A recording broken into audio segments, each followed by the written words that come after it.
Na aula 18 do curso de Criatividade, Inovação e Facilitação, faremos um resumo classificando as ferramentas criativas como de pensamento linear ou de pensamento lateral, além de indicar aquelas que geram ideias e as que geram novas perguntas.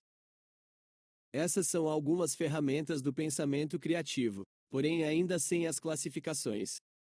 O brainstorming gera ideias a partir de um tema e é uma ferramenta do pensamento linear, enquanto a análise de causa e efeito requer ideias geradas previamente e se destaca por promover ideias através do pensamento lateral, conforme apresentado nas aulas anteriores.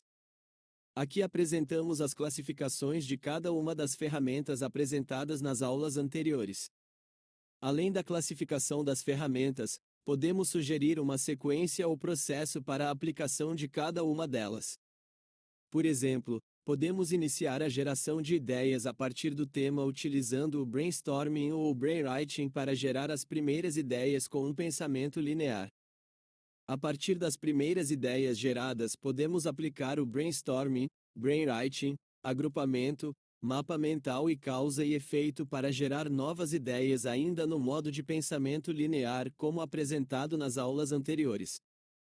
A partir das primeiras ideias geradas, podemos aplicar o Scamper no contexto do pensamento lateral.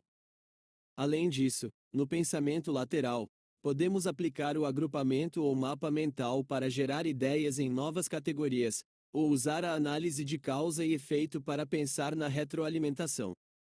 Podemos aplicar essas outras ferramentas para gerar novas perguntas, lembrando que a geração de novas perguntas também faz parte do pensamento lateral.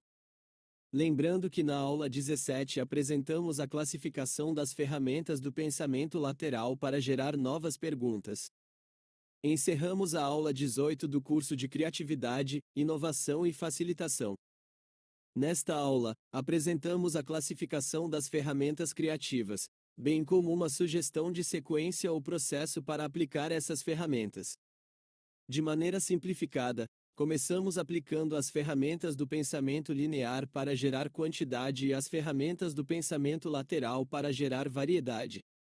É importante lembrar que podemos utilizar a mesma ferramenta tanto no modo de pensamento linear quanto no modo de pensamento lateral.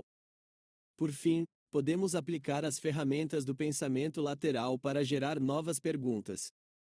Até a próxima aula!